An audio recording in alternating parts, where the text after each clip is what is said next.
बीच अगली खबर की ओर बढ़ेंगे, जहां पर विधानसभा चुनाव में बाजी मारने के लिए भाजपा भी एड़ी चोटी का जोर लगा रही है।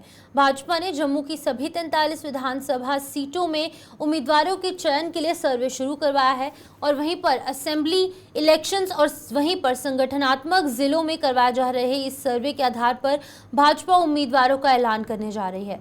सांबा की अगर बात करेंगे तो यहां पर तीनों विधानसभाओं यानी कि सांबा, विजयपुर और रामगढ़ में पार्टी के उम्मीदवार के लिए भाजपा द्वारा करवाए जा रहे सर्वे के तहत कार्यकर्ताओं की वोटिंग भी करवाई गई और सूत्रों की अगर माने तो उम्मीदवार पद के लिए 4 दावेदारों के नाम सामने आए हैं। अब ये 4 नाम कौन से हैं इस पर भी आपको जानकारी देंगे, लेकिन जिस तरीके से लगातार अब यहाँ पर असेंबली इलेक्शंस का बिगुल बज चुका है, सरगर्मियां तेज हो चुकी हैं, जिसके चलते कि सभी संगठनात्मक जो लोग हैं, सभी जो यहाँ पर पॉलिटिकल पार्टीज हैं, वो यहाँ पर अपनी कमर कस ली गई है उनके द्वारा। और अब यहाँ पर अगर भाजपा की बात करेंगे, उनके द्वारा सर्वे करवाया जा रहा है, ये देखने की कोशिश की जा रही है कि लोग कौन से उम्मीदवार को ज्यादा प्यार करेंगे ताकि ज्यादा से ज्यादा सीट्स जो हैं वो बीजेपी की झोली में आए। जहां पर जम्मू की यहाँ पर 43 सीट्स हैं, कश्मीर डिवीजन की 47 सीट्स हैं, कुल मिलाकर 90 सीटों पर असेंबली इलेक्शंस यहां पर होने वाली हैं। तो एक बार फिर से वरिष्ठ पत्रकार विनोद कुमार और साथ ही साथ हमारे संवाददाता सांबा से ऋषि खजूरिया हमारे साथ ज्वाइन कर चुके हैं। ऋषि, पहले मैं आपसे जानना चाहूंगी, जिस तरीके से सर्वे पूरे सांबा में करवाया जा रहा है, 3 विधानसभा सीटें हैं, क्या कुछ कहेंगे?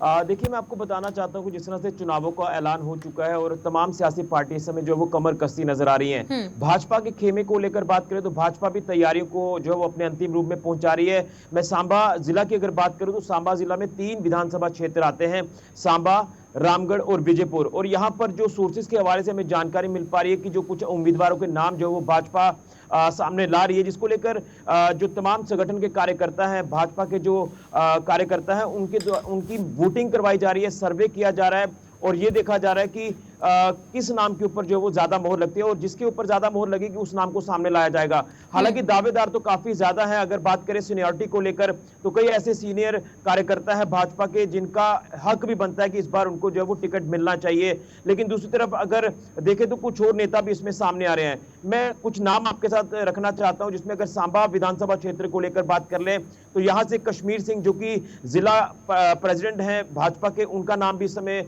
जो वो सामने आया है। इसी के साथ साथ जंगवीर सिंह है जो कि पूर्व में प्रधान रह चुके हैं भाजपा के जिला सांबा से, उनका नाम भी सामने आ रहा है और वर्तमान में वो पहाड़ी जिला प्रभारी है कठुआ जिला के।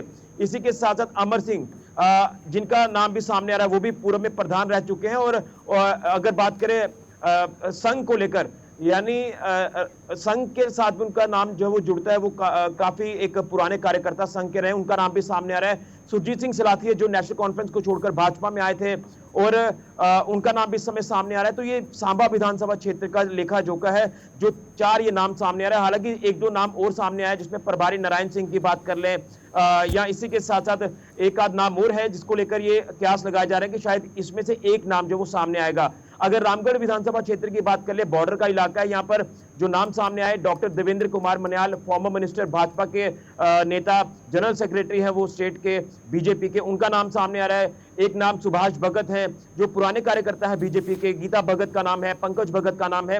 और अगर विजयपुर में देखें तो यहाँ पर पूर्व मंत्री चंद्रप्रकाश गंगा के साथ साथ संजीव शर्मा, उनका नाम सामने आ रहा है। इसी के साथ साथ अरुण शर्मा का नाम सामने आ रहा है, शशिपाल वैद, ये तमाम नाम है जिसको लेकर आप देखना है कि तीनों विधानसभा क्षेत्रों में किन 3 नामों के ऊपर मोहर लगती है। बहरहाल सर्वे जो है वो भारतीय जनता पार्टी का लगातार जारी है, तमाम कार्यकर्ताओं से मुलाकात करके बैठकों का दौर जारी है और उसमें जो है नामों की घोषणा अब मुझे लगता है कि आने वाले कुछ ही दिनों में कर दी जाएगी, जिस तरह से वोटिंग करवाई जा रही है और सर्वे लगातार निरंतर किया जा रहा है। विनोद जी, आपसे जानना चाहूंगी, जम्मू में किस तरीके से तैयारियां बीजेपी द्वारा की जा रही है? क्या लगता है कौन से बड़े चेहरे निकलकर सामने आ सकते हैं?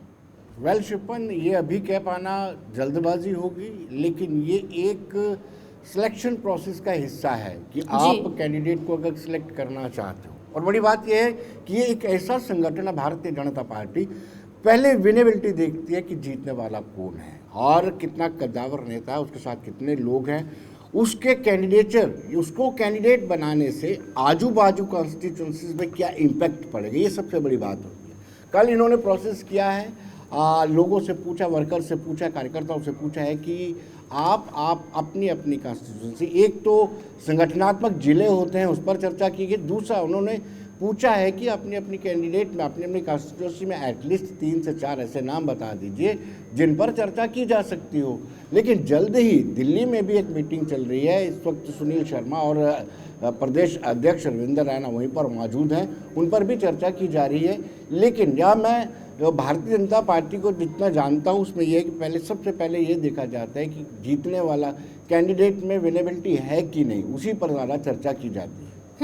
ऋषि, आपसे जानना चाहूंगी, जिस तरीके से बीजेपी द्वारा इलेक्शन कमेटी भी कॉन्स्टिट्यूट कर दी गई है, कल देर शाम को ये खबर निकलकर सामने आई थी, तो क्या लगता है कितना विस्तार जो है वो जम्मू कश्मीर में भाजपा को देखने को मिलेगा? क्योंकि जम्मू में होल्ड ऑलरेडी बीजेपी का है, कश्मीर में किस तरीके से होल्ड बनाने की कोशिश की जाएगी?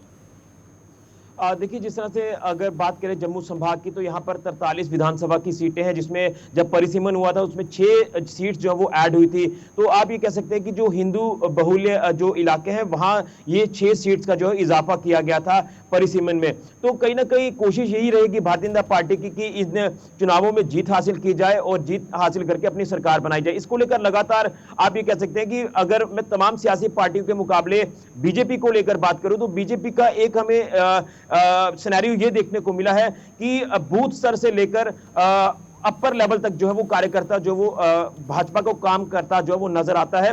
और पिछले दिनों में भी आपने देखा कि तमाम जो संगठन की मीटिंग्स हो या बीजेपी के तमाम नेता हो, उनके लगातार मंथन भी किए गए। जो लोकसभा चुनाव हुए, कहां पर कमियां रही, कहां पर जो परेशानियां रही, उन परेशानियों को विधानसभा चुनावों में किस तरह से दूर करना है, इसको लेकर लोकसभा चुनावों के ठीक बाद इसको लेकर काम किया गया। जब ये जानकारी सामने आना शुरू हुई कि जम्मू कश्मीर में भी अब जल्द चुनाव हो सकते हैं, तो जम्मू कश्मीर में अब चुनावों का बिल्कुल तो बच गया है, लेकिन भारतीय जनता पार्टी के सामने चुनौतियां काफी ज्यादा हैं।